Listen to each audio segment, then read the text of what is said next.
Greetings, ladies and gentlemen. Welcome to Beyond Satanic number 6. This is your host, the ever incorrigible yet dazzling Wolf King, bringing you the greatest I can offer in science, reason, and logic. Get a drink, get some snacks, feel comfortable, and stop out of there to know. All right. That being said, let's begin the show.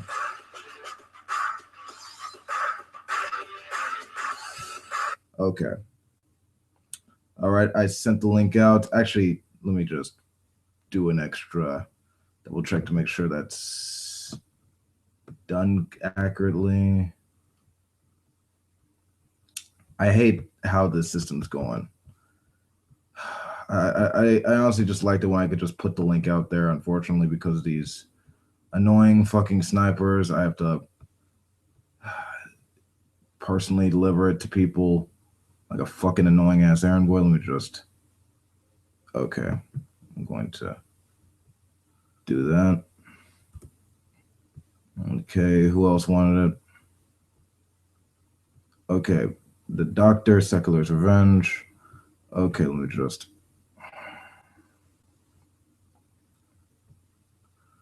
okay.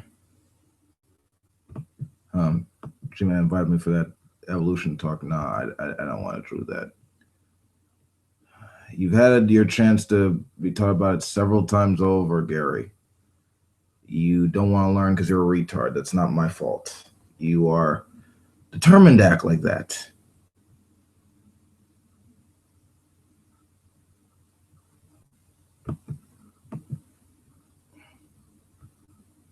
Okay.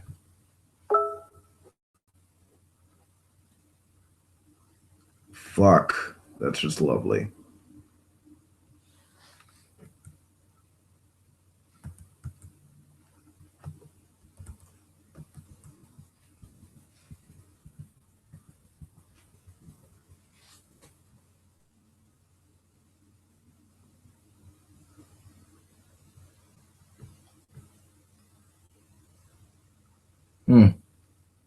Steve Tamar. Oh, hang on.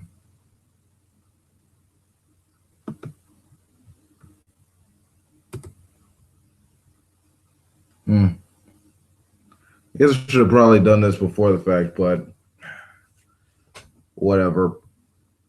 Planning is, I don't know, for the boring.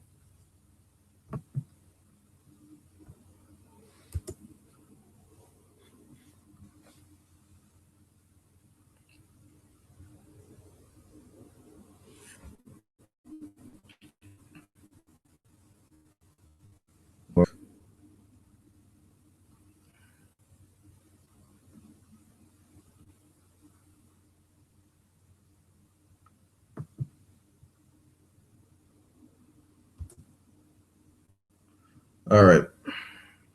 Spread the link around a little bit, so if anyone who wants to come in, you got it. Just let me know, and I'll give it to you. Anyway, now we got all that shit out the way, we could actually begin the show.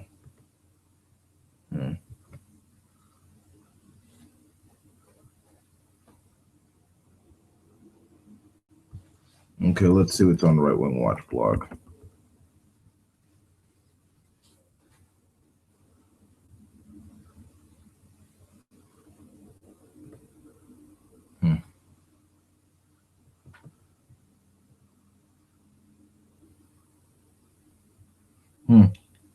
Glenn Beck walked out of The God's Not Dead. Neat.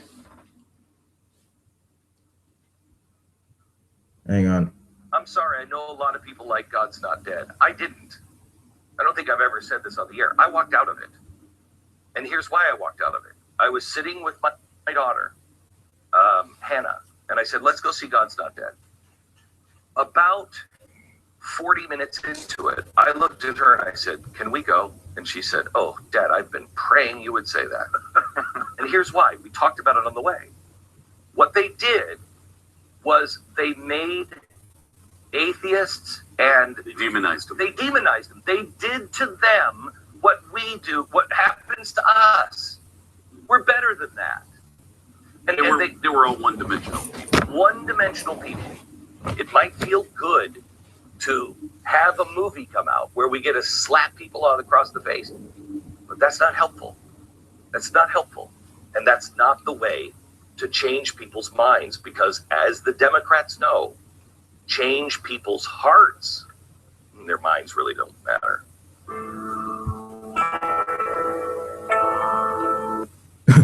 This is like the one video of Glenn Beck where he has a moment of clarity. I'm actually proud of him. Yeah, there's always a tiny bit of reasonableness in his rhetoric, and that was one that I like. Yeah, I would agree. God's not dead is a piece of shit. Fuck that. All right, moving on. What else?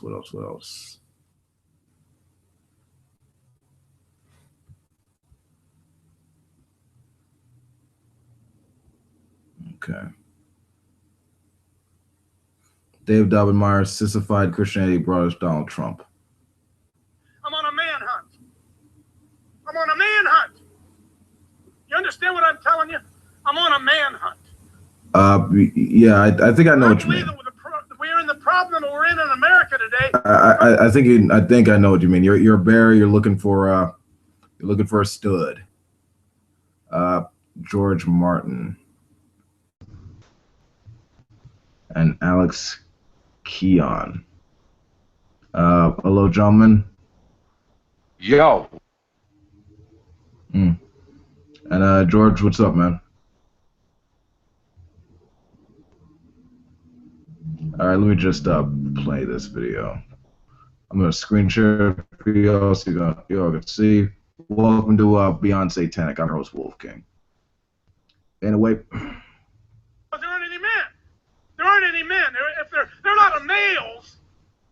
There are a lot of guys who are born male. So you're a male by birth. You're a man by choice. Huh? Yeah, we don't even know what that means anymore. And what I'm going to have you type in, it's not about me, but it's a vehicle that you can use. I'm finding this out, that there are by the thousands and thousands of men who love the Lord who are sick of church. Will somebody say amen? They're sick of the effeminized church.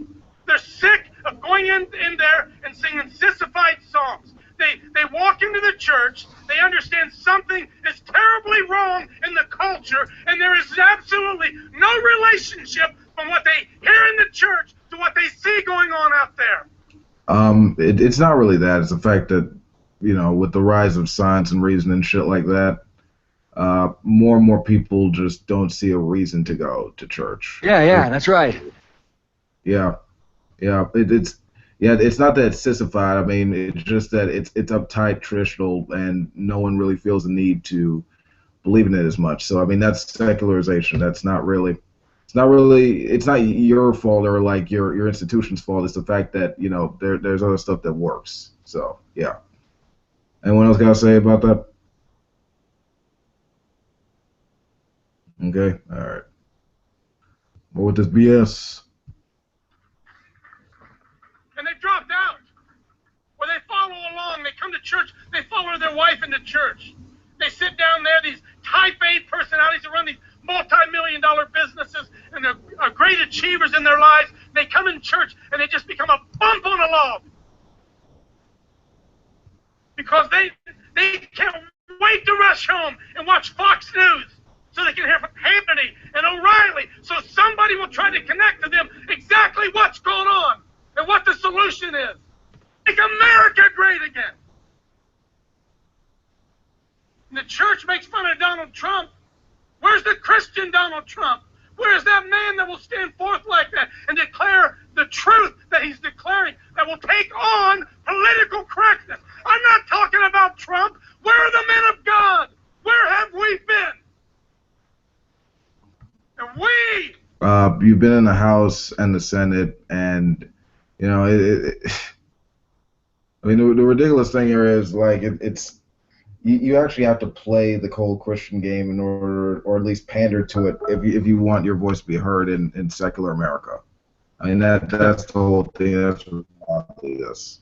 So, what the fuck is that? Is that Honey Boo Boo's mom or something?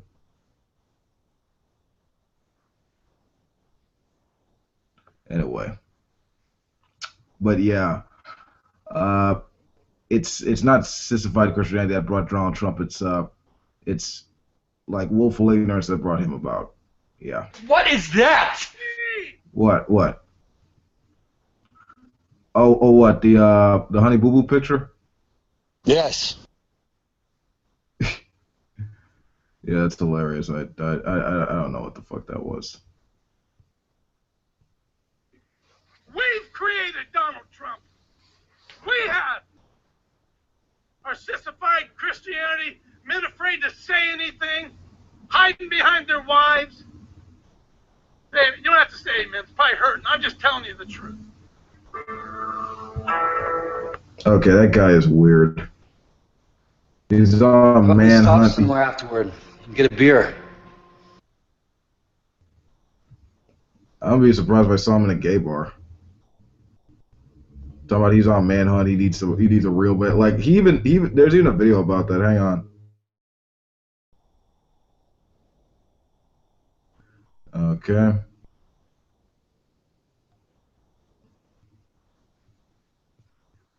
Hey guys, we are at a precipice like no other time where the very existence of Western civilization is at stake. I'm going to say that again. Western civilization's at stake. The devil is running rampant, trying to do everything he can to destroy Christianity. Have you noticed something?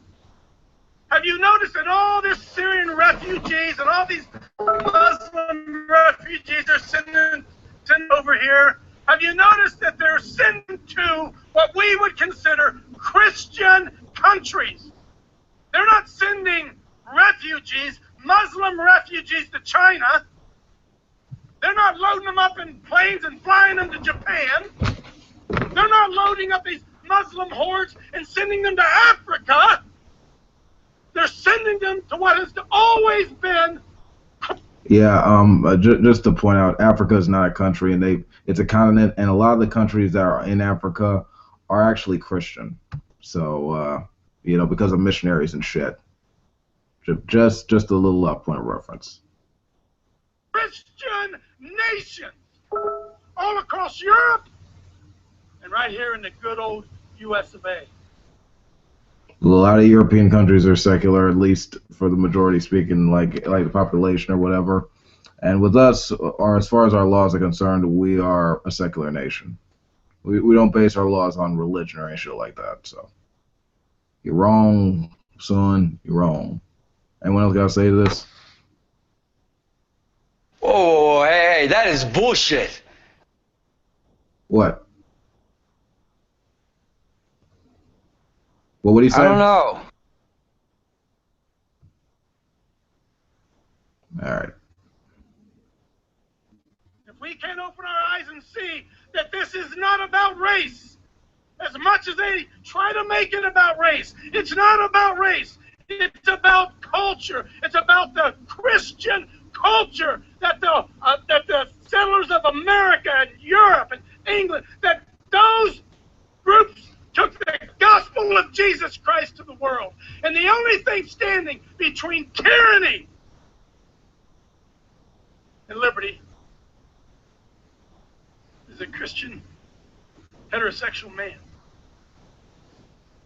Somebody else say amen. It's okay to say that, you know. It's okay to say that. I'm here to tell you that if we don't wake up soon, and I'm talking soon and very soon, if we don't wake up soon and very soon, we are going to reach a point of no return here in once great Christian America. Donald Trump ain't going to make America great again. No, he ain't going to make America great. I pray that if whoever gets in there, whether whatever, it's Hillary, whoever it is, what I'm hoping is that it gets so stinking bad that Trump or Hillary makes the church great again. Make the church great again. Yeah, church ain't never gonna get great. Never gonna be great, never will. Alright. His rant was really weird. Like, the only thing that could save it is a Christian heterosexual male. Like what the fuck does that mean? Yeah. People project their weird fantasies onto reality. It doesn't even make sense. Anyway, so what's up? You guys new to the Google Hangouts and shit?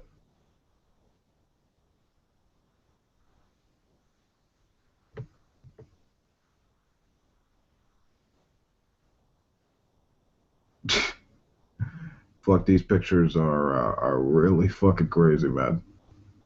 They're awesome.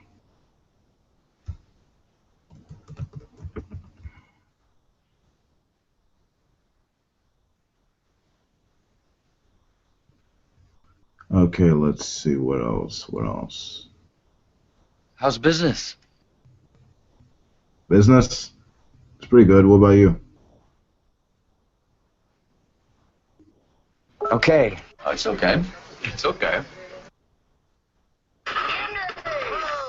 Oh my god, ads are everywhere.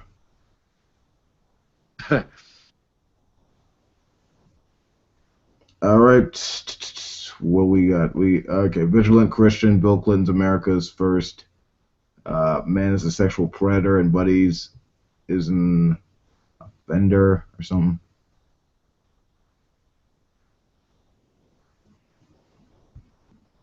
All right, hey everyone, it's TBC Mario, and you're here for another edition of Satanic Illuminati New World Order Exposed.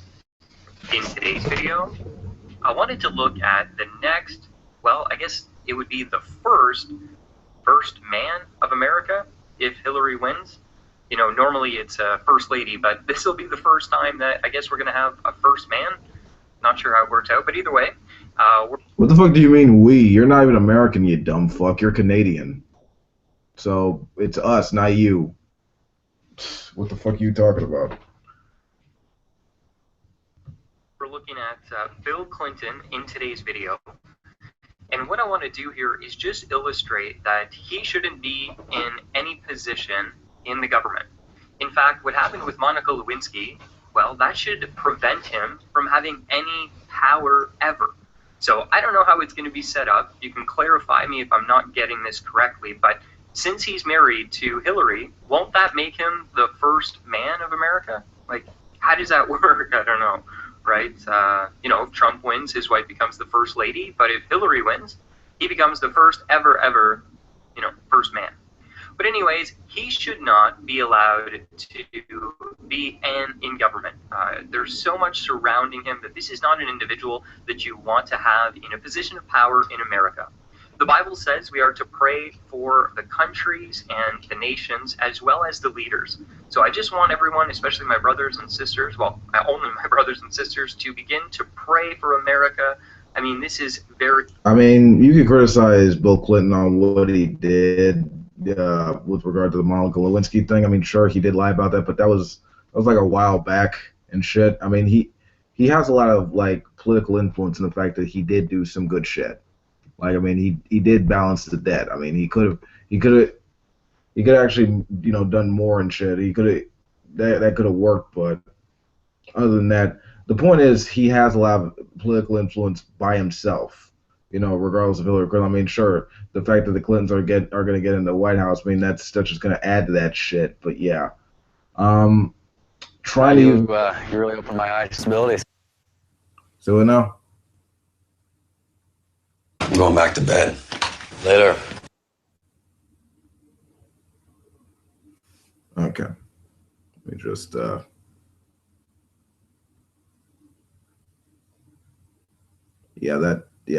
don't deal with trolls. Very alarming.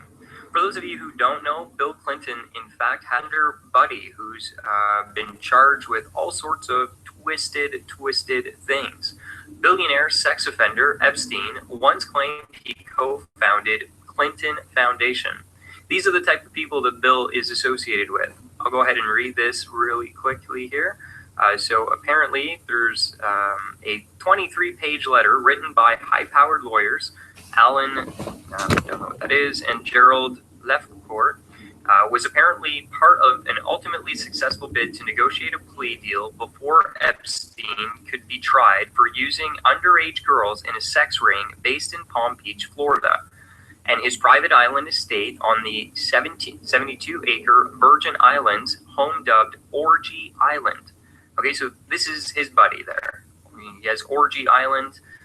Epstein spent 13 months in prison and home detention after agreeing to a plea deal in which he admitted to soliciting an underage girl for prostitution. Okay, so this is a guy who's admitted that sorry about that. Well, I wouldn't say that yeah, he did cheat on his wife with Monica Lewinsky. That doesn't make him a sexual predator. Not that I'm defending what he did, but to call him a sexual predator is just is an incorrect term to use. Maybe you could call the guy he got that favor from a sexual predator and a sex offender or whatever. But to lump him in there like that, I mean, it just doesn't make sense. So, yeah, you're wrong there, dude. Solicits young women, okay, young girls, not even women, for prostitution. And this is what we see going on. And this shouldn't really be surprising to anyone that Bill is associated with sexual predators and deviants. We know for a fact he himself is a sexual deviant. There have been many, many, many cases where, you know, there's allegations that have come out against Bill. You see that all over the place. The most famous one, as I mentioned, was the Monica Lewinsky scandal. He admitted to having oral sex with her, and this was all during his presidency. So if you were alive during that time, I'm sure you remember it. I remember I did. It was a huge, huge, huge thing. But why is America even going to allow someone who'd done something like this back in a position of power? That doesn't make any sense. That should be literally work. Your employer finds out that you are connected with a sex ring pedophile, admitted, charged individual, and you yourself. Okay, how do I put this? Dude, his wife should be indicted for that bullshit that happened with them emails. So, despite that, his wife is going to be president. There's a lot of fucking corruption and shit. You know? I mean, it's hard, but that's just how it goes. Okay? I mean, it's sort of like, will you ever stop making conspiracy theories about random people? No. I mean, it still happens, but yeah. All you have to do is talk about the lesser of two evils, and everything's okay, apparently. At work, you know, with a coworker, so to speak, have done things that are inappropriate. So, I don't know. I mean, yeah, and also, I mean, what's your case for fucking Donald Trump saying he wants to bang his daughter if she wasn't related to her? You know, that's kind of. Understand what's going on here, but you know, American government completely lost. There is many, many, many cases that have come out. You can go ahead and check them out. I'll leave a link in the description section so you can get a little bit more detail.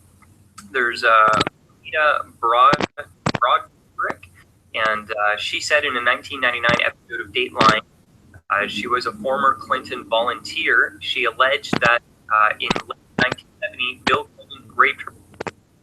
Okay. Hey, Mac, what's up, man? So, you can hear it good? yeah. All right, cool. Yeah. Why'd you invite me? I mean, you asked for the link. No, before that, because that's the only reason why I asked for it, because you invited me. Oh, well, you were on my list, so, you know.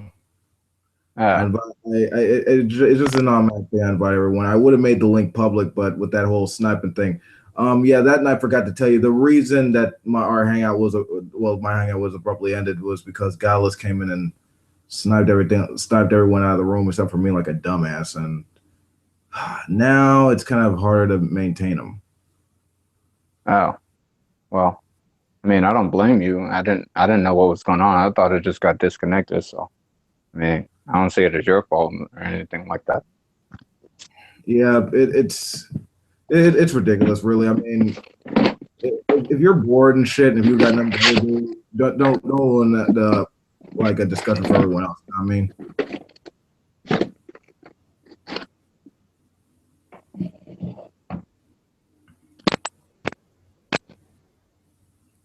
But yeah, let me just.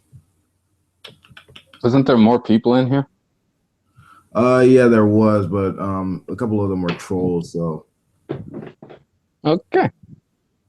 Well, I'm still waiting for you to repent, Wolf. You're almost there. If I just keep talking to you long enough, and you just, I don't know. Maybe the Lord will finally give you a revelation of His presence, and you'll be able to wake up. And we'll see. You know, I mean, my birthday's coming up. I mean, like, I got nothing but negatives to look at. Yeah. Just no mature. I mean, I feel sorry for you, man, because I feel like as if you could be doing so much better than that, and you just see the only value that you have is just looking at, you know, whores and being a whoremonger, and you don't see the value of having, you know, a wife and actually enjoying your wife. Well, I mean, the thing here is, I'm not really in the mood to get married, at least not yet. I mean, that's a big thing, and I think I wouldn't. I'm at my age. I don't think I'm really like up for that right now. Well, at your age, you're really not up for anything because you don't know what you want. Well, we're at the same age, so. I know. Hang on a second. Let me just. I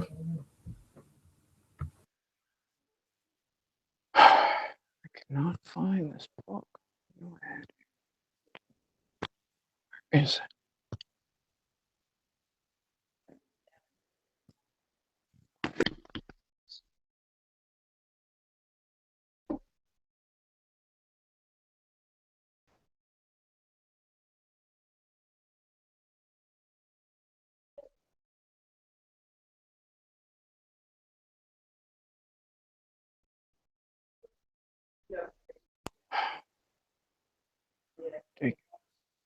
Okay, I'm back. Shit, who is that? Mohammed Bakal or whatever. Just where are these random ass people coming from? Anyway, let's see. New video. Why do you even bother? Say what now? Why do you even bother? You even bother with what? Like, just looking at these videos, is if they're going to mean anything to you? They mean stuff. I like them. Yeah, but you're not learning anything from them. I mean, if I learn anything, it's to look at different perspectives and see if there is any merit to them, really. Okay, now, come on now. You already know you cannot find merit in Christianity if you don't hold to it. Now, I don't think that's necessarily true. I mean, you don't have to necessarily hold to a view to learn something from it. Yeah. Well, you could be talking about, like, let's say Buddhism. You could talk about Satanism. You could talk about Islam. You could talk about all these different other religions. Yeah, you can say that. But Christianity, you can't, because of what it says. It says that you can't learn. In order for you to have wisdom, in order for you to understand the things of God, one, you would have to fear God. That's the beginning of wisdom. And to depart from iniquity, that's the beginning of understanding. So it's telling you right there, if you don't fear God, you don't have any wisdom, and you can't understand the spiritual things of God. Well, I mean, okay, let's try to unpack that right now. Sure. Fear, at least the way I understand it, I mean, it's like, you know, fear of, you know, something you don't really understand, really. I mean, that holds dominion over people who who just don't understand a little, and so they need things that can they can sort of comfort them, right? But that sort of leads them to never really understanding what's going on around them, and it sort of like leads them more into a dark, sort of like into a dark room with no light, right? I mean, you need Not knowledge. necessarily. Hold on. I mean, knowledge. I mean that's light and freedom from ignorance and all that other stuff. I mean that sort of Right. gets all right. So you could hope for knowledge and more knowledge that could come from that. I mean, that's like the model of the enlightenment, daring to know. Actually figuring stuff out. I mean, if you can Right. do that, there's no need to even fear anything. Okay. Well, the problem there with that line of thinking is that you assume that fear is only something of the unknown. Um, no, fear is actually fear is actually still needed when it's something that you do know. Like you should know that you should fear God.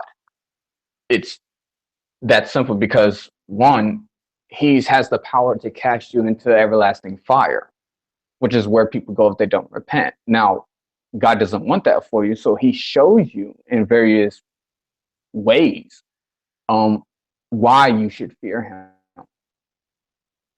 For instance, if I were to show you a commercial that shows you what a crash dummy looks like when it doesn't have its seatbelt on, is into a wall like at 60 miles an hour, and you see the head pop off, you see part of the limbs break off, you would say, "Oh wow, that's really scary."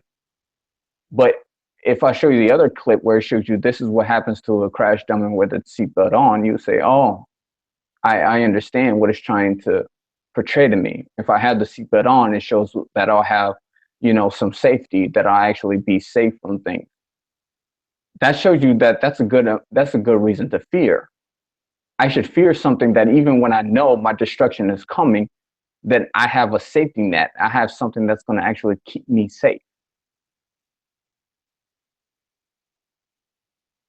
So, you can see it however you want to, but fear is actually a good thing. And at the same time, it's what actually keeps you in a safe, in a safe place. And it also what makes you have understanding of what is around you that you should fear. If God is who he says that he is, then yeah, you should definitely fear him.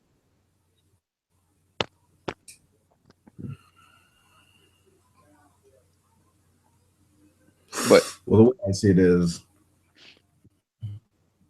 the way I see it is, and like at least Jesus, at least the way I heard the story, he grew up in a time that a lot of people were very destitute. So he created a message that gave a lot of people hope in desperate times. And however, in a time where, like our time now, where a lot of those issues have been alleviated by science, it's not surprising that many people are turning away from this notion of fearing what we don't understand, and we actually look forward to figuring out these things. I don't feel frightened by not knowing things. Figuring out things is all. It makes it all the more interesting. It doesn't rob a person from the notion of being enlightened about something. And it's not that I actually work as if I know there is no supernatural or anything like that. I just I'm generally unconcerned about it, in terms of how that works. It's not really relevant to how I understand my life or the world around me, so I'm not really concerned. Hello, I found the link. Hey, what's up, Twilight? How you doing, man? Nothing much. I'm just sitting here, listening to Mac. Mac basically comparing the fear of the Lord to the fear of of getting into a car accident. Okay, Well, first of all, a car accident. Hold on, just real quick before you. I just want to finish up my point here. I get what you're saying. There is like how fear can influence being safe, but I feel like removing that as a component, like actually like replacing that with knowledge and stuff like that sort of like cuts out the middleman. At least that's the way I see it now. Twilight, what you were saying? Okay, basically, okay, I'm not sure if this would be false equivalency. One of the, but anyways, look, being afraid of actually getting into a car accident, that's provable. The existence of a God, or that he sends you to hell if you don't believe in him, not so much provable. So I'm Yeah, sorry to say that your analogy just falls flat. it doesn't fall flat. The Okay, problem well, is like what the other guy. the problem is what you're looking for. If you're not looking for God, you're not going to find him. That's what the Bible says. If you don't look for God, you're going to be deceived and keep on deceiving, and you're never going to come into the knowledge of the truth. That's a fact. You're not going to come into the knowledge of the truth because you don't want God in your life, because you love your sin and you hate God. It's that simple. Your actions show that you hate God. Your words show that you hate God. Your thoughts show that you hate God. If you truly wanted to seek after God, the Bible says that you can simply do this. You can be born again, what the Bible says in John 3. You can be born again so that you can see the kingdom of God. Then you will truly understand who he is and why he does the things that he does. But if you don't want to do that, then that's fine. That's your prerogative. That's your choice. But you're still going to stand before Almighty God, and you're not going to have time to rebuttal on his existence. You're gonna know that he exists, because he's going to be the very one that's going to cast you out. You're going to hear, "Oh, depart from me, you worker of iniquity, I never knew you." You're going to stand bare naked in front of him, and he's going to say, "Depart from me, you worker of iniquity, I never knew you." And he's going to cast you out into everlasting flame. And that's going to show there's no rebuttal to that. You're not going to say, "Oh, God, I didn't know that you were there. You didn't show enough evidence." No. He's going to show you every evidence that he presented before you, whether it be through people, whether it be through society, whether it be through his word. Because if you was reading it, you're held accountable. If you heard a person preaching about the word of God, you're held accountable. If you even heard about Jesus Christ, you're held accountable for the knowledge that you've been given. And you made a choice. I don't want to hear God. So that's your evidence. And Okay, you but chose to reject it. okay, sure. That's I sure that would count. But I mean, remember when you were on here last time and we were talking about like the falsification criteria for like Jesus being resurrected? Mm-hmm. You know how what are the chances of his body being stolen over him being resurrected? Yeah. I mean, okay, so if excuse me, if an inductive argument is shown to where it's more likely that his body was stolen over him being resurrected, I mean, wouldn't that change the whole notion of Christianity altogether? Well, no, because you couldn't be able to show that, not based upon the evidence that is actually presented. You can have speculation. That's about as good as it gets. But if you have, because I'm trying to remember, because there was a lawyer who did the exact same thing as you did, Wolf, and he took the evidence of the resurrection story to him, because he was an atheist at the time, and he took the evidence of the resurrection story, and he said, okay, what's the evidence of this being true or false?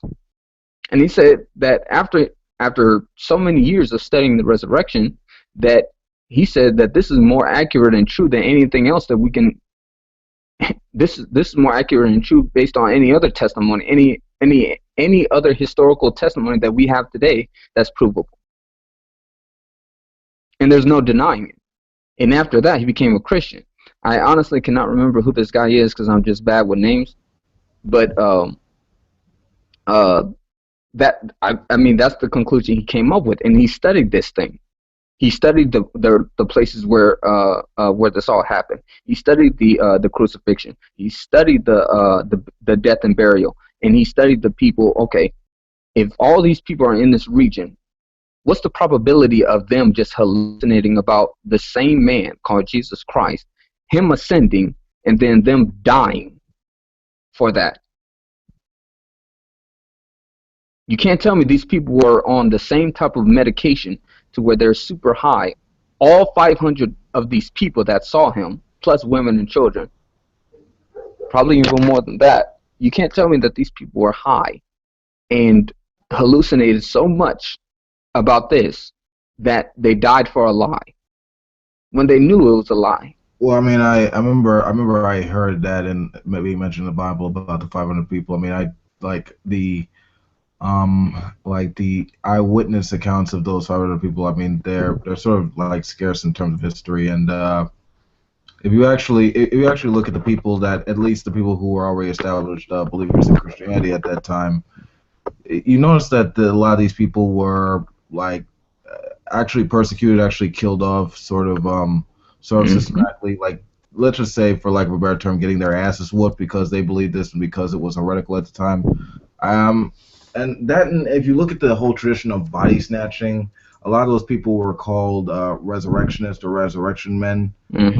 It's not really surprised to know that if their leader or collection or whatever was killed off, they would want to have that substantiated accurately. So having their body, having their leader's body taken or venerated for some other purpose, I believe that's more likely than a resurrection occurring. If that was the case, then resurrection shouldn't be really much of a surprising thing. It should be happening left, right, and center. But we have one statement that is sort of glorified as a result of a political move done by, let's see, Emperor Constantine of the Roman Empire, actually making it the official religion of the Roman Empire, Christianity.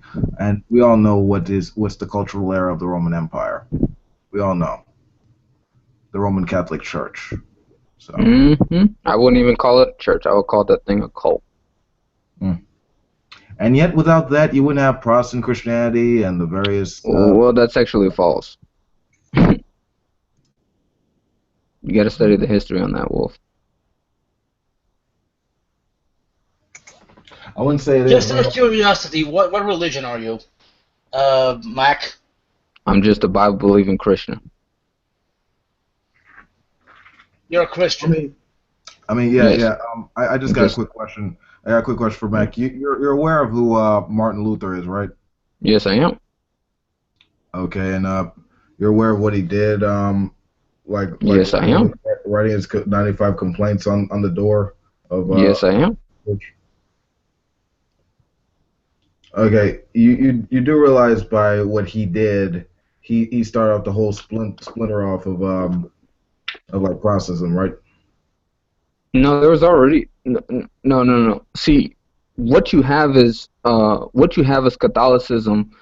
All you have is Catholicism broken down to lesser Catholicism.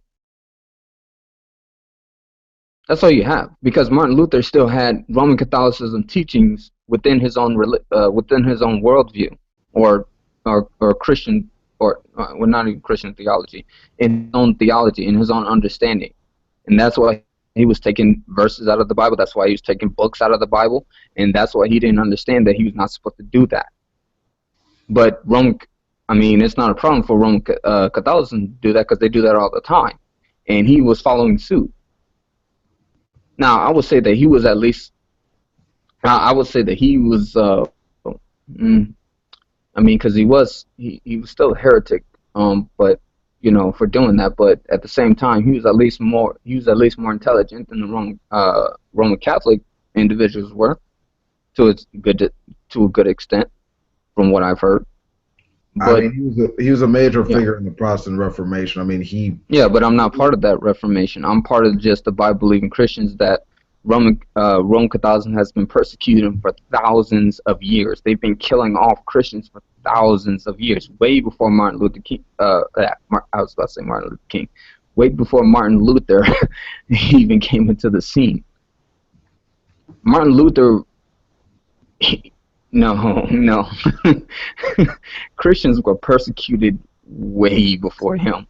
Sure, but that's not what I'm arguing, right? What I'm arguing is that without the Catholic Church, they wouldn't have these splinter off different schools of thought that also including you. Well, no, that's false again. All you're talking about is a cult breaking. You're talking about a cult breaking off from a bigger cult. Hey, buddy, Jesus was a Jew, okay? He was a Jew. That's obvious, sir. All right, whatever. You're right, I'm wrong. I'm not disagreeing with you. I'm saying I don't know why you're pointing that out. I already know that. Well, you just said a cult breaking out of a bigger cult. Roman Catholicism is not Christianity, never has been, and never will be. That's why I said they're a cult, sir. Dude, every religion is a cult. No, it isn't. And you would have to know every religion in order to say that, or at least you would have to understand why they are a cult. Okay, let me put it this way. Okay. Any group of people who believe something without proof, excuse me, without proof that that's not faulty, is a cult. Okay, so atheism would be in that same suit, now wouldn't it? Oh my! No. Wow. Yes, it would. Because what do you have proof? Is there proof for atheism? No, because you don't possess that. You do believe in something, or you have a belief in a lack of something. So therefore, you're part of a cult, and you don't want to admit that, and it's such a hypocrisy. Isn't that a contradiction? You have a belief. No, it's not. If you believe something, you say any person that believes in something, you believe that something does not exist. Or do you believe in that? Yes, you do. So therefore, you're in a cult, sir. Atheism is a cult like it's a cult like is a TV channel. It's a cult like abstinence is a sex position. It just isn't.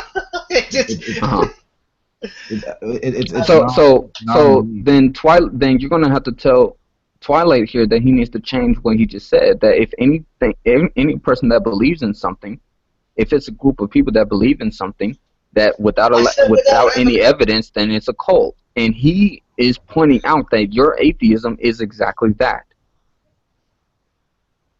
You cannot tell me that when you believe in something, atheists in here, that when you believe that something does not exist, and there's a group of you that do that would not be cultish, because you're doing the same thing that I'm doing, except I'm not being a hypocrite about it. Okay, fine. We're a cult. Are you happy? I admitted that all atheism is a cult. I'm not happy about that. I want you to be a Christian. I want you to obey the word of God. I want you to repent and be born again. That's what I'm happy about. I actually say this. I wouldn't call Christianity a cult. I still think religion is bullshit, but cults have a very specific definition with regard to like the number of like them and shit. I don't play. I feel like what you're doing earlier with the whole Catholic Protestant shit was a bit of a no true Scotsman, no true Christian, and all that shit. I don't appeal to that, but yeah, like it's sort of a cult. It's a cult like bald is a haircut. It just isn't. So to say that or make that false analogy, it just doesn't make any sense.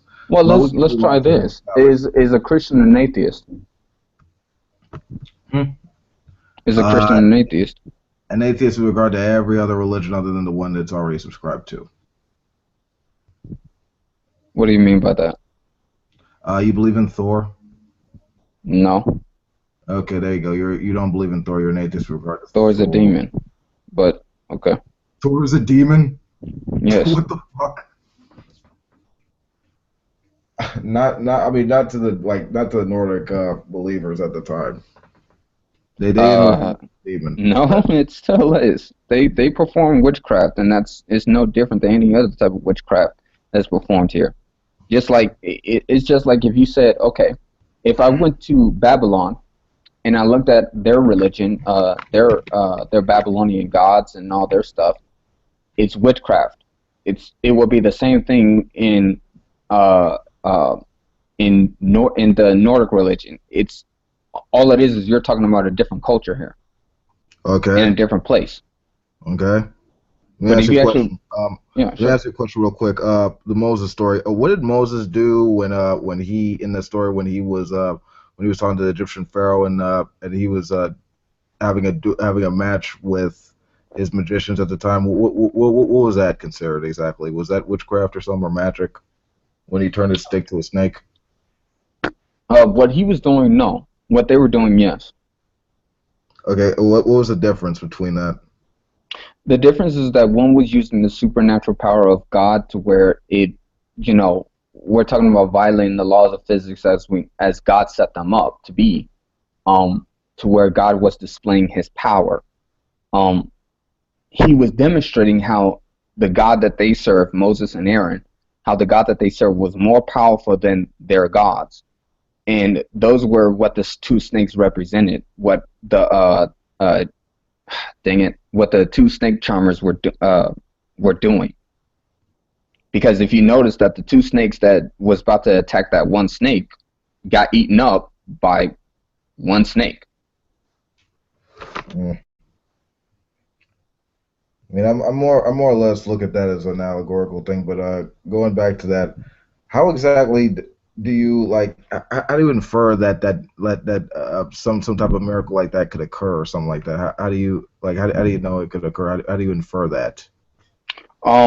Well, as a person who has the Holy Spirit and is born again, I had speaking personally, it was easy for me to understand the things of God to where the things that I could not explain before that was happening to me, I understand now that that it was the power of God that was showing me things that I could not have understood if I'd never gotten saved. That's one way of putting it, because I've been shown things that I could never possibly explain, and I've understood things that's in the occult that, you know, I've heard testimonies of people who were into witchcraft, who were into Satanism, and how they weren't playing with Satanism. They fully dove into this thing to where they said that they themselves would see demons, and these people had no inclination that they were lying. They didn't see themselves as, oh yeah, you know, this is just all a hoax to me. I was just playing with you guys. No, these people were fully scared out of their mind. And the testimonies of some of these people, like for instance, one woman who was into Satanism so much would literally sexually abuse her child for a ritual. Like she literally, her child would draw pictures of what his mother would do to him because they were performing ritual. And this was his mother, and she was sexually like trying to get him aroused. He was only, I think, 4 years old. So okay, so a parent molested their kid, and that's evidence of like demon activity. Well, it was something that I couldn't. It was something, at least for me, the time when the time that I was not a Christian at the time, and you know, I was in my sin and I hated God. It was a time to where I could not explain why people would do this, because, you know, even being brought up in a Christian household, that didn't make me a Christian, not one bit. It didn't make me any closer to God than, you know, oil being closer to oil being able to mix with water. Sure, but with the specific claim that you made, I mean, that doesn't sound like a kid being molested by their parent. I mean, that doesn't sound like nothing Law and Order SVU couldn't solve. No, but why would they do it? Why would they do it? I mean, like the mind of a pedophile is sort of like, honestly, it's some kind of weird brain chemistry, just the way that works. But there are sort of factors that precede and surround them that sort of determine them to act like that. Which is why you sort of need to. I mean, I don't really know the like every single like fact or case of what you're saying, so I'd have to have like the papers to look at that. But yeah, that's usually some psychological issues. But Yeah. like, what do you have to add to this?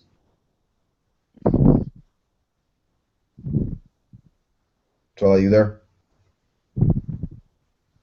Yo, Twilight. All right, you just muted. Okay, I think he's refreshing. Okay. Okay, so do you? I mean, have you ever personally had any interaction with like a demon or an angel or whatever? Hello? Oh, okay, Yeah, we can hear you. Okay. Okay, so as I was trying to say, rather than trying to understand why these people are like this, you attribute it to demons. Thereby saying that humans are not free. So those people cannot be held accountable for their actions. I mean, doesn't that seem insane to you? I'm sorry. Say that one more time. Okay,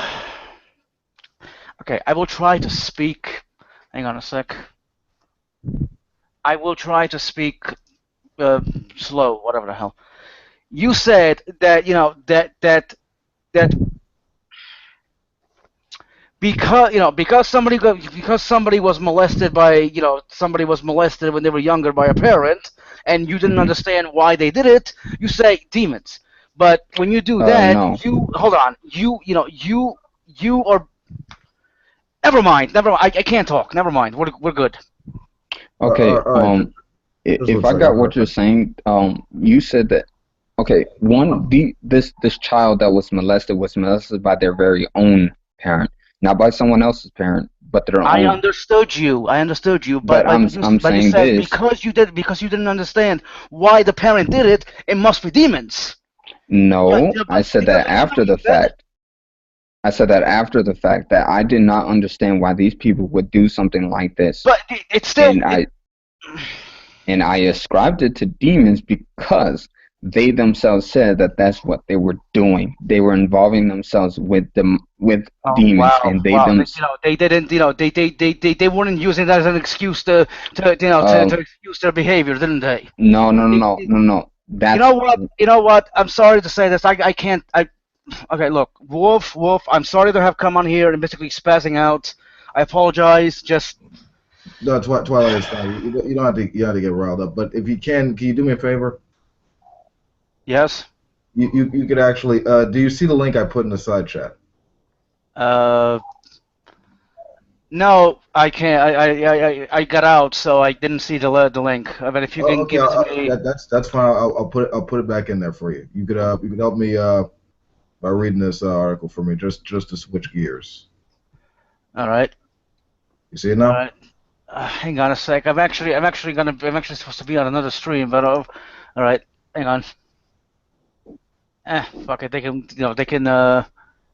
do without me this week. Hold on a sec. I need to copy this, send it to my friend. chicken noodle soup, chicken noodle soup, chicken noodle soup with tomatoes on the side.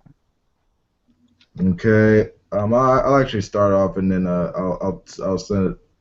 I'll give it to you for a second. But anyway, okay. I put the link in an article I put the article link in the side chat for you guys. Satanic Temple responds to Christian groups at elementary schools with plans for its own after-school clubs. Salem, Massachusetts. It's a hot summer night, and leaders of the Satanic Temple have gathered in the crimson-walled living room of a Victorian mansion in its city, renowned for its witch trials in the 17th century. They're watching in a sepia-tone video in which children dance around a maypole. A spire crawls across a clown's face, and eerie ambient chanting gives way to a backward, demonic voiceover. The group chuckles with approval. They're here plotting to bring their wisdom to the nation's public elementary school children. They point out that Christian evangelical groups have infiltrated the lives of American children through after-school religious programming in public schools, and they appear to determined to give their young students a choice: Jesus or Satan. Quote, it's critical that children understand that there are multiple perspectives on all issues, and they have a view in how they think, said Doug Meisner, the Satanic Temple's co-founder. On Monday, the group plans to introduce its after-school Satan Club to public schools, including one in Prince George's County, petitioning school officials to allow them to open immediately as the academic year starts. Chapters from New York, Boston, Utah, and Arizona were in Salem on July 10th, taking tragedies with others in Minneapolis, Detroit, San Jose, New Orleans, Pittsburgh, and Florida participating online. Pretty cool. Yeah, Satan is on the case. God never sleeps. Yeah. Oh, share the article so people. Okay, all right. I guess I Yeah, can help. screen share, so other people could see it, or or maybe put it in the description afterwards. There's different ways that people could, because it just means you. No, It just seems. I understand. I understand. Can you see it now? Yeah. Okay, that's awesome. People don't get it. People really don't get it, and it's amazing to me because seeing how I used to be this type of person, I mean, I get how some Okay, people you know think what? I would like to know what caused you to be born again. I'm curious as to what happened because to I you. hated God. I mean, I really don't even think like That go, okay? go, That's not a good. Uh, what? hold on, Twilight, just really quick. All right. I mean, I really don't even think that that's the issue of like spiritual shit or anything like that. I think it's more like, at least with this article, like it's more about like separation of church and state. Really, I mean, you can't talk about like Okay, um sorry if I may interrupt. You might want to share to everybody because when when people talk, the article disappears. So, can you see it if now? you could present to every, well, no, I mean we can, but I'm talking about on screen. You know what I mean? Just like Does that under help? your name it says present to everybody. It should be, if you click the arrow by your name, it should be present to everybody. So so it makes so it shows the full screen of it. Can you see it now? Well, no, I mean we can, but when You probably when just you have talk. you probably just have to go to the stream and look at it, Twilight, so that way you can know if he's presenting it to everybody. Like I'm doing it now, so it should be able to work. I mean, anyway, this whole thing is about separation of church and state. I mean, and in fact, the promotional video, which feels like a mashup of a horror movie trailer and a Saturday Night Live sketch, will serve to promote the new club with its website AfterSchoolSatan.com. Yep. The Satanic Temple, which has been offering tongue-in-cheek support for the fallen angel in public arenas, have embraced prayer and parochial ceremonies, is bringing its fight over constitutional separation of church and state to the nation's schools. But the group's plan for the public school children isn't actually about worshiping the devil, promoting it. The Satanic Temple doesn't espouse a belief in the existence of a supernatural being that other religions identify solemnly as Satan or Lucifer or Wow. Beelzebub. The temple rejects all forms of supernaturalism and is committed to the view that the scientific rationality provides the best measure of reality, according to So Myers they're Narrative. satanic atheists. Yeah, like Yeah. me. El Satan. Yeah. Well, that's funny because you're living an oxymoron, which is kind of ironic. How's it an oxymoron? Because you say that you don't believe in any gods, but you are worshiping a god, whether you think that you are, whether you think that you're not, because Satan is your god. Actually, Satan is your god, and he hates you. And it's the sad irony is that you worship him, and he's the So very wait, one hold that on. wants to kill So you. So I have a so question. so so hold on. So if Satan is a god, doesn't that mean there's two gods you're gonna believe in? No. You don't get You what I said, just said Twilight. Satan is a No, god. no, he said No, it's I my said God. He Satan said is it's my his God. god. He said it's my God. Like, and I have Yes. a question. I have a question. How do you know Satan is as a real supernatural being? How do I know that he's a real supernatural being? Yeah. Um, because of what the Bible says and because of what I've been introduced all my life. So it's just like it's faith and tradition and everything. No, it's confirmation of what I already knew, That's confirmation bias. Thank you. not confirmation bias. Okay. If I already knew something before I was presented that very thing, that tells me what it is. It's not confirmation bias. Wait, that's like intuition though. I mean, if you're saying it's intuition, then it's not. I mean, it's not actually something you could demonstrate, really. You're right, because it exists in the supernatural. It doesn't exist in the physical. That's the same thing with Satan. Satan is a spirit. He does not exist in the physical. He can manifest himself in the physical, but not how you see him. No.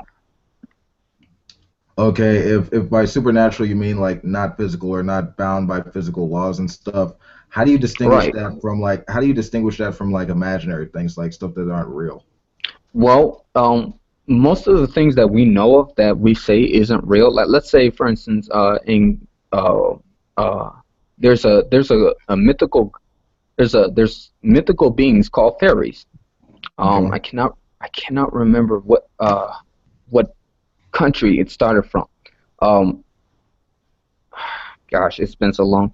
But the country where mythical fairies start, the country where mythical fairies started on, we view mythical fairies as, oh, they're just these little cute little people with their magical wings, and they have fairy dust, and they sprinkle, and they're like cute little looking midget type people and all that Anyone stuff. here? Anyone here remember? Real quick. Anyone here remember Fairly Odd Parents? Yes. Yeah. Dude, let me tell you something. Like just offhand, that show has been going on forever. I honestly thought they'd kill 15 that shit years. off. It came out in 2001. It's been getting worse as the seasons go on. I think it started going bad right around when the live action movies came out. Dude, I swear, I honestly thought by the time Drake was in there, no, yeah, Drake Bell was in there, I'm thinking, like, dude, they need to end this shit. Like, Yeah, well, unfortunately, I can understand, like, they're just hashing that shit, but, anyway, go ahead, like, Mac, you finish what you're saying. Yeah, basically, fairies, the concept of them is demonic, and if you look at the history of where they come from, it shows you that in various illustrations on what they are. It's just that over and over, people have been watering down, like for instance, Disney, have been watering of course down. it's demonic. Everything's demonic. No, Christianity isn't. But yeah, I would agree that a lot of things in this world is demonic. Yes, I would agree with you. Okay, but I was being sarcastic. Okay, yeah, but here's the thing. I mean, you're saying, okay, Disney, for example. I mean, aren't you just saying that's demonic? I mean, it seems like that's popular and that has nothing to do with glorifying Christianity. Wouldn't you just look at its popularity and say that because of that's sort of a hindrance to Christianity? That is sort of a hindrance to Christianity? Yeah. Disney. Yeah. What do you mean by hindrance? I'm not getting what you mean by that. Okay, so Disney is basically like this big ass entertainment corporation and everything. Mm-hmm. It offers kids like happy little characters and stuff, basically, Mm-hmm. and it has nothing to do with Christianity. I mean, I agree. If it had a message or product to put out that had nothing to do with Christianity, wouldn't you view that as like a problem because it's more popular and could probably get a lot of people to focus on that rather than religion? Well, no. What Disney actually is was started by the guy, Walt, the creator of Disney. He was a Freemason, and he was a third grade, I believe, Freemason. He was also heavily into witchcraft.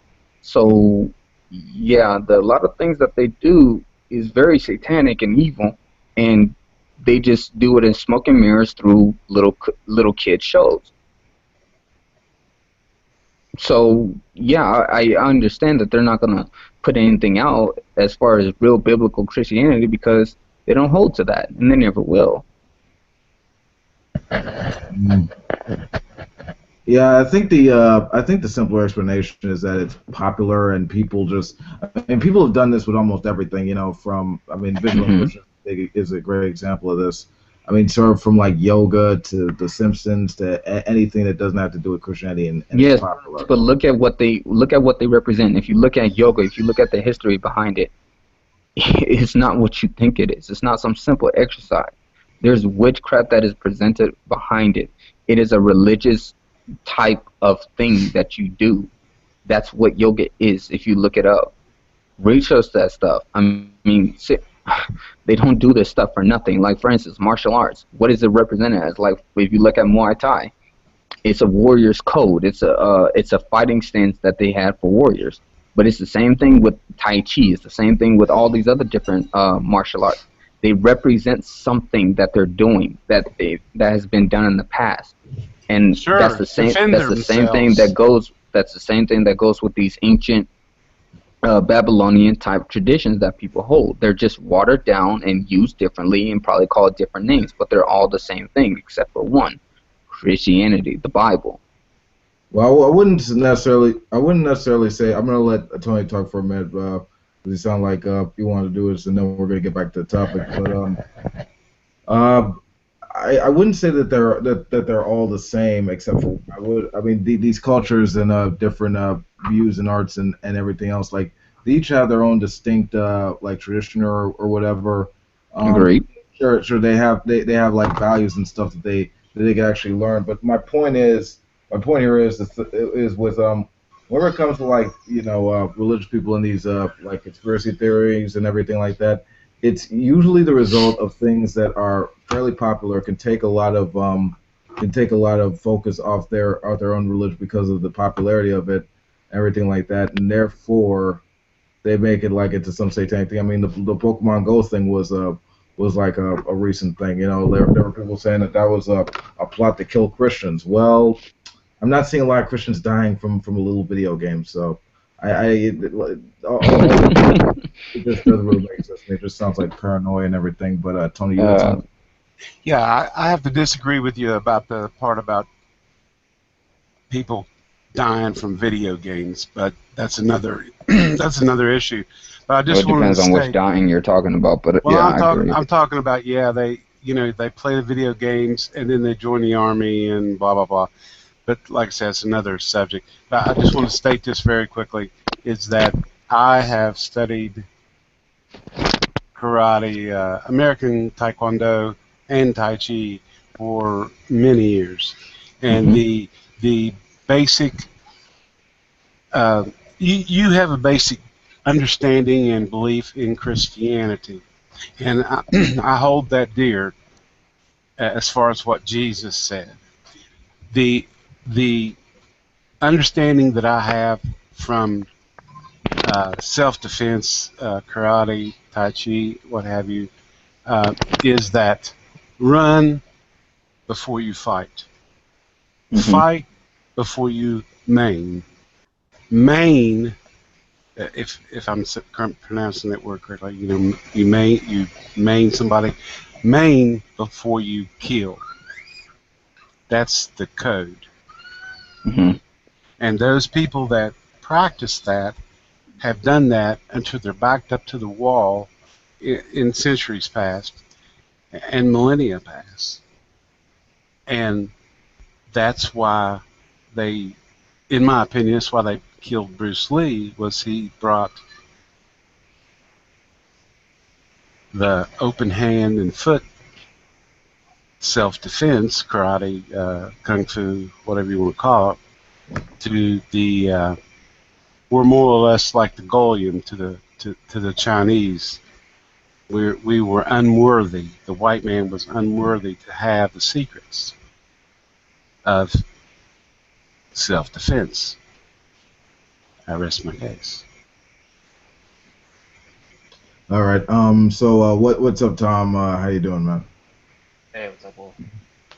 All right. So going back to the like the article, yeah. So at least from the Satanic Temple's perspective, it's not an actual belief in a supernatural Satan. It's just a metaphor for skepticism and free thought and all that stuff. And let's see, where is it's not a metaphor.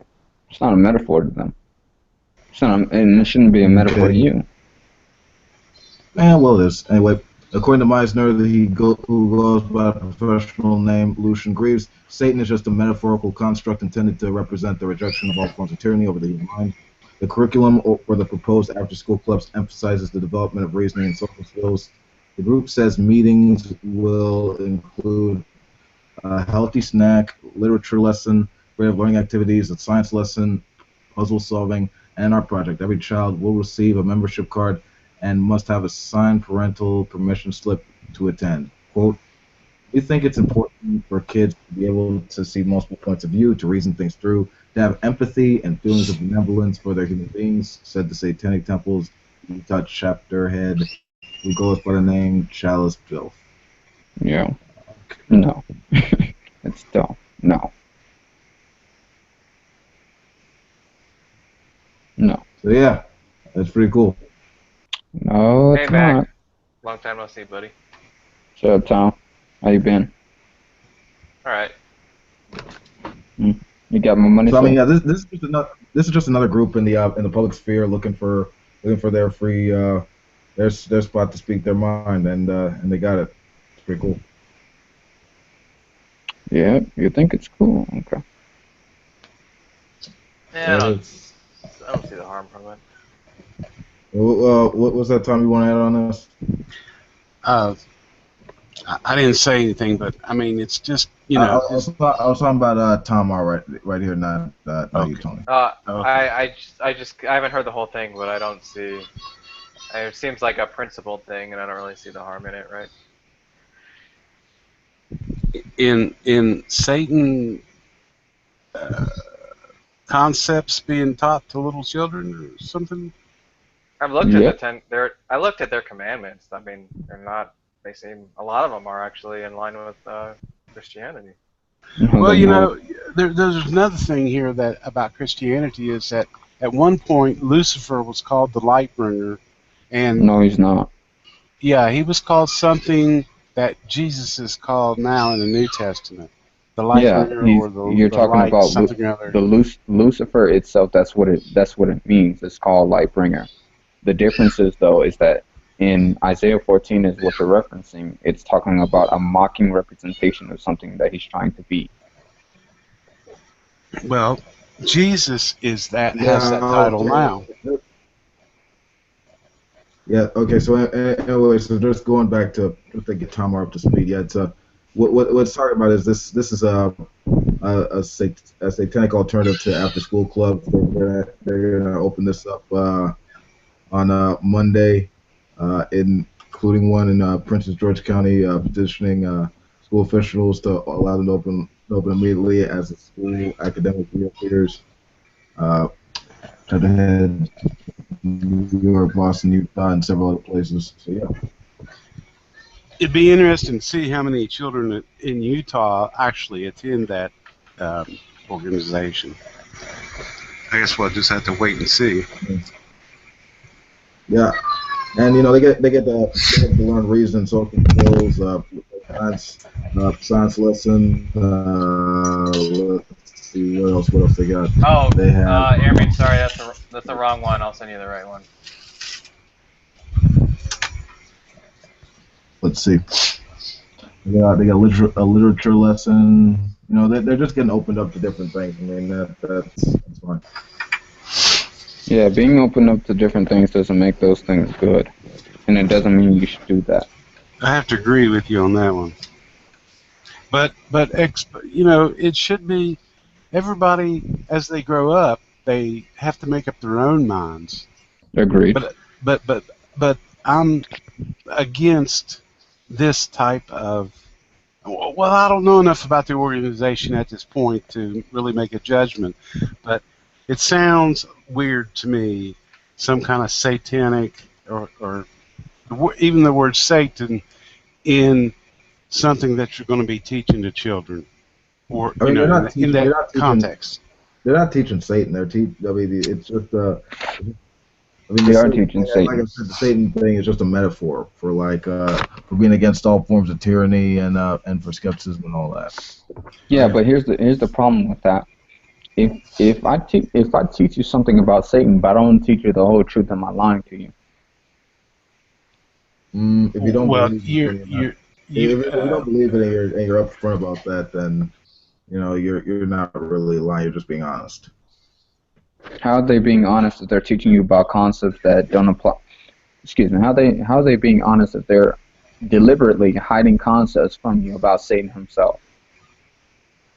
About what the very word itself even means. Yeah, it's like the crime of omission. They're not. I mean, like I said, they're not really lying. They're making it clear that they don't believe in an actual Satan. But what does Satan mean? It means deceiver. Hold on, it's just a metaphor, and it's all about learning about science and reason, and being creative and all that. Like they're How do you know that How do you know that they're not lying to you though? How do you know that they themselves are not lying to you pertaining to what they're trying to teach you about a satanic metaphor? Because they make that clear in what they're saying in their literature. I mean, if they actually did worship it as a deity, they'd say that. They wouldn't. I mean, they wouldn't. Did you not look at the Satanic Commandments? The marketplace of ideas, they're just being open. They're not. No. Have you read their Satanic Commandments? Yeah, there's Satanic tendency. I actually got them up on here for you. Oh, okay, good. Does not one of People- them tell you to be deceivers of other people, to deceive other people? Did Christ not deceive other people when he spoke in parables? No. Well, they didn't understand. No, Yeah, he told, I'm he said looking why. at. He Hold on. I just want to say real quick. I'm looking at the to say that was deceiving. That's kind of ridiculous, but okay. They're not saying anything about deceiving people. Crime of omission. It's not He crime of omission. The reason why he spoke, he couldn't tell them the truth because he did tell them the authorities- truth. He did tell them the truth, but he didn't. But you know, they crucified him for it, right? What's your point? Because you're saying that God is being deceitful because he was speaking in parables. Parables. That's foolish. No. He did say no. He did say that the ones that don't understand are where they are. Something like, "Let the dead bury the dead." They didn't understand. They didn't understand. Some of them didn't understand the parables.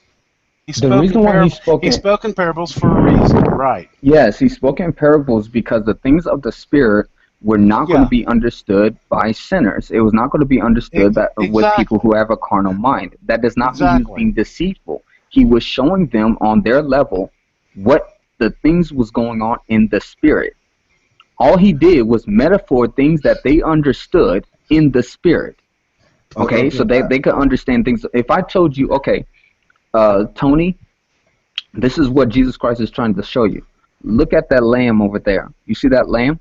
Yep. Now imagine you took that. Now imagine this a man who has a lamb. You know, he feeds this lamb, he fattens this lamb, he enjoys this lamb. This lamb is like his best friend. And then another person comes by who has a whole bunch of lambs, and has a whole bunch of lambs. And instead of them using that lamb to eat, instead of them using their own lamb to eat, they take the poor man's lamb. Sounds like a narcissist to me. It just sounds like a plain old story of a narcissist. Right. You would think it was a person who was cruel to a poor man who had that one lamb. Oh no! I don't think anything of the sort. I think that the guy's a narcissist. That's not anything remotely what you said. I think it is. I mean, just going back to what you said about like deceiving people. I mean, I got to say like 7 tons of Satanism up here from the website. They've actually, okay, for number 5, they said belief should conform to our best scientific understanding of the world. We should take care never to distort scientific facts to fit our beliefs. So they could be called physicists, astrophysicists, as well as Satanists. Then. No. There's lots of things we don't understand about astrophysics. What you just said, Tony, was an exact inverse of what Wolf just said, and I'm not a smart guy, but I can figure that out real quick. Yeah, and for number 6, people are fallible. If we make a mistake, we should do our best to rectify it and resolve any harm that may have been caused. So. Yeah, I mean, like I said, I've heard these before. I've looked at the tenets. I mean, they're pretty much innocuous, right? I mean, yeah. I don't see anything that I would really take issue with.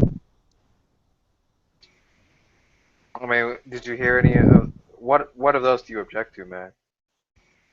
Well, if you know what I asked, well, dang it, what I asked, Wolf to bring up was the Satanic commandments that they uphold, and even though he wants to say that it's a metaphor to him, these people, that's what they say to you. It's not like they're supposed to tell you the truth, and one of their Satanic commandments tells you that. I mean, which one do the ones I listed? I mean, which one says they have to be dishonest? I mean, I can't, and I'm trying to look at it right now. I don't know why. Hold on.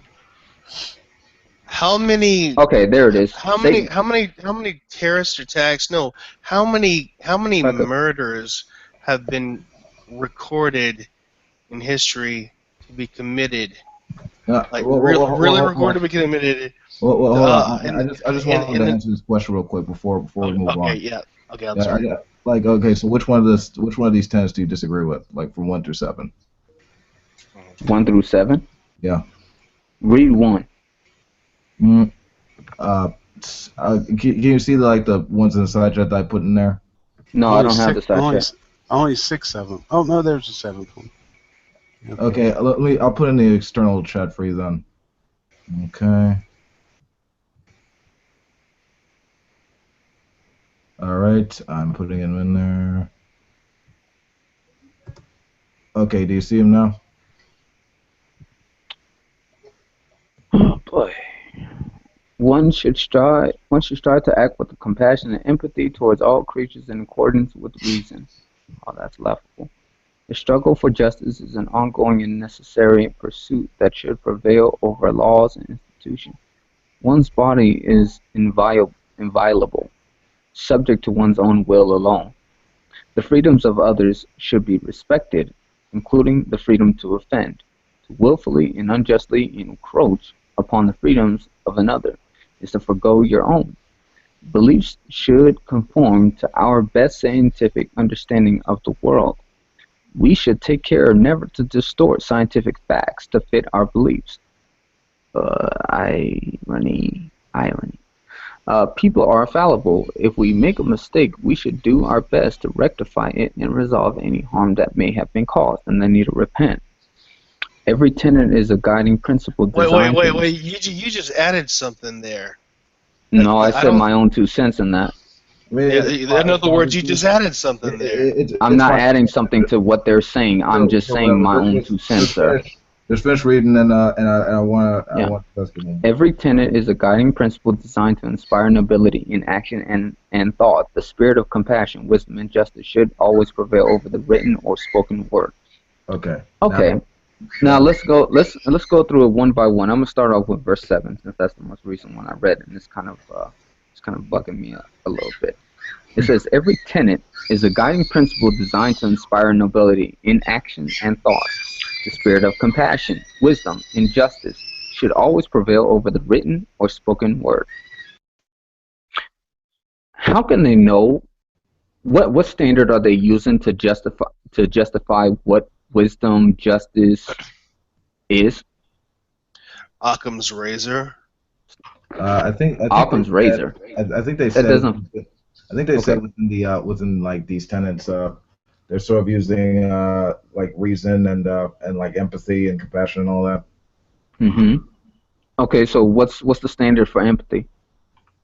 I mean, treating people the way you want to be treated. I mean, that's sort of a thing with like how relations go. I mean, that's a human thing. Okay, so how do people want to be treated? What's the standard? I mean, that's sort of like, I mean, you recognize that's like the golden rule. It's like a universal thing in like every philosophy. No, it's not actually. The 10 Commandments is the golden rule, to where it says, love your God with all your heart, soul, mind, and strength, and love your neighbor as yourself. Mac, the 10 Commandments is a parroting tool. Okay. It's not a parroting tool, sir. It is indeed. No, it isn't. No, unless you don't understand what actually the 10 Commandments are. It's the guiding force, the guiding principle that they're trying to establish without any God. But it's the basic tenets, the basic standard on which you should follow God and how you to actually live a righteous moral life. I don't need any God to understand my fellow man. Yeah, you do. Okay, no, I don't. Really quick. The golden rule or law of reciprocity is the principle of treating others as one would wish to be treated themselves. It is a maxim of altruism seen in many human religions, many cultures, human cultures, and animal kingdoms. Maxim may appear either as a positive or negative injunction governing conduct. One should treat others as one would like to treat oneself, positive or directive form. Okay, and let's see. Many cultures, religions, and even, let's see, what is this? Okay, secular context. Humanism. Oh, hold on. My brother's here. I'll be right back, you guys. I'm sorry.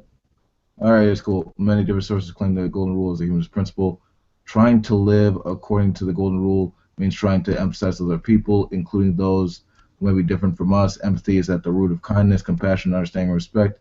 Qualities that we all appreciate being shown, whoever we are, whatever we think, where we come from. And although it is impossible to know what it really feels like to be a different person or live in different circumstances and have different life experiences, it isn't difficult for most of us to imagine what would cause us suffering and to try to avoid causing suffering to others. For this reason, the golden rule, many people find the golden rules collateral. Do not wish to be treated. You would not wish to be treated yourself more pragmatic. My ground. So they don't have it a is standard. pretty universal. Yeah, but it doesn't have a standard. No. I can That say is a standard. I can. Okay, so treating people the way you want to be treated, how is that a standard? I mean, that's sort of what we mean by when we use the word empathy. No, but you can't have that unless you know what a standard is that is before that. I mean, because how can I treat some? Because if I'm treated, a prostitute doesn't have any value in themselves and in herself or himself. They don't have any value in themselves. Did you say a prostitute doesn't have any value? Hold on. Did you just say a prostitute doesn't have any value in themselves? Yes. Yeah. That's like the oldest profession. That's the oldest profession. I imagine. You said that's the oldest profession? Yeah, alongside farming, prostitution is like the oldest profession. I mean, what's your point? Apparently they do have value. Excuse me. Apparently they do have value in like what they do in order to pay the bills and shit. Are you saying that because of what they do, they're at a lower they should be treated lower or something like that? They should not. No. I'm saying that they themselves need to be they themselves need to treat themselves higher than that, because the actions that they display is that of an animal that is just in heat. So, like I'm going to say before, I don't know, man. I mean, the way I see it is, they're not hurting anyone else. I mean, yes, they are. As long as they're aware of what they're doing and they're not hurting anyone else. I mean, that should be fine. That's why it's worse, because they do know what they're doing, and that is why they hurt other people. Because if they did, see, here's the thing.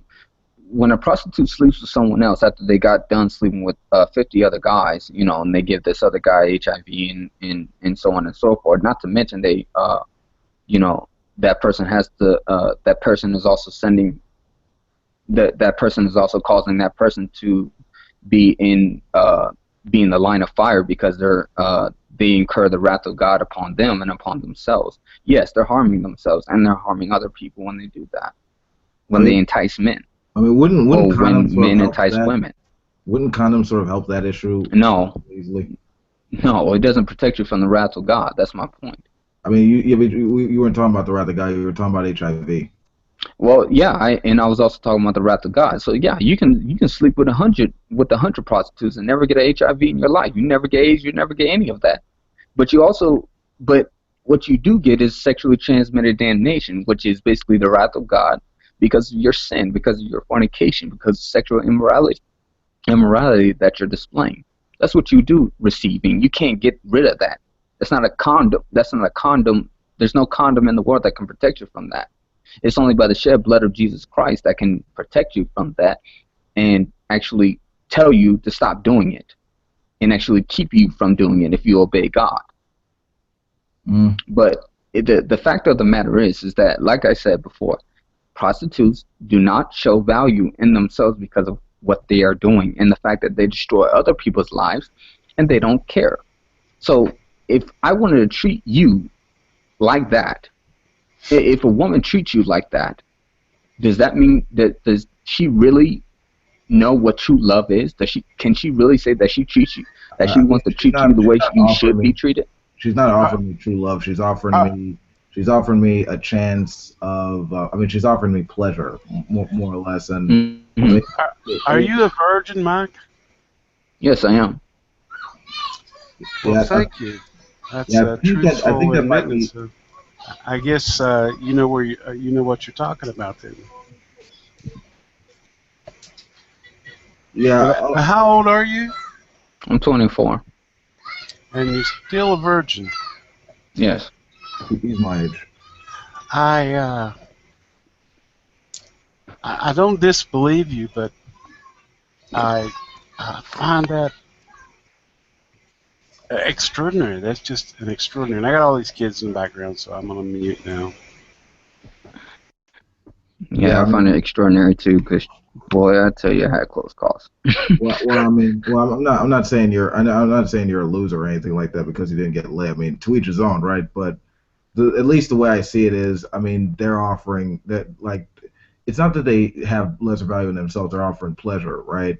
I mean, that's sort of that's sort of the thing. I mean, they're not hurting anyone else by doing that. They're making the choice. They know that people are determined by those like biological urges, you know, to feel that way or whatever, or to be in that feeling. I mean, to feel that dopamine in their brains and stuff like that, you know, that chemical biological feelings and shit.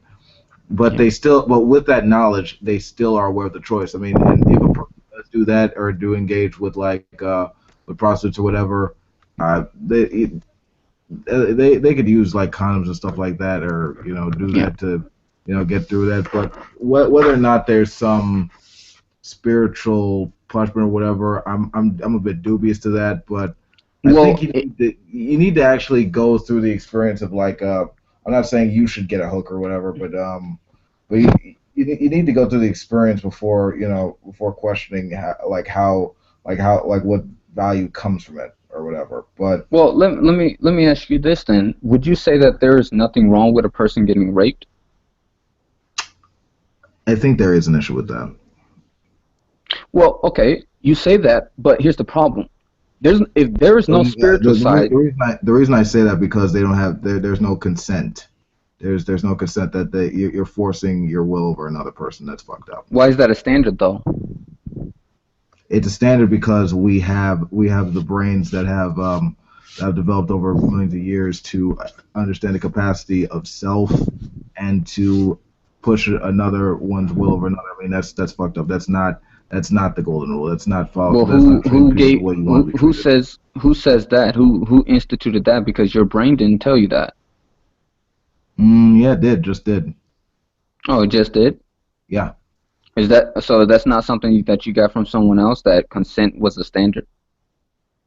I got it from a good understanding of experience and rationality. Okay, so if another person who has the same rationality and the same experience as you do says that rape is good, what's the difference between them and you? You could actually get a group of people together and decide, like, based on the experiences of people who have actually been raped, what they think about it. And the reason we actually have that because, you know, we have a good understanding of like criminal justice and everything. But right here, you're all you're just talking about is majority here. Really quick. You can measure their experiences. You can measure their experiences and see if rape is like on a majority level is bad or good. You show that it's bad because, you know, these people are like living hard lives. You know, they can't get right because they've been raped. So you recognize that the rapists are bad, not the rapees or anything like that. And you exclude them by throwing them in jail and everything, so they don't harm no one else. So that's okay. But you're actually trying to take spirituality out of it. Sure, I mean it's a secular thing. I mean that's just how I see it. But yeah, but that's the problem. That's the flaw that you have, because if it's a secular thing, then you have no right to say that you can't say that a person who feels bad because they're raped was a result of rape. You can't fully acknowledge that from a bodily experience. All you can say is that person just feels bad. Yeah, I can. I mean, if that's the case, I mean, then law and order SVU or anything like that, I mean, doesn't really matter. But I mean, that's just the way we see it. That's the way. So I mean, that's all I gotta say about that. But listen, I got it off. It's I sort of have an errand to run, so I gotta take off. All right, guys. Beyonce Tank 6. I'd like to thank everyone for participating, and peace out. And hail Satan. Later. Yeah.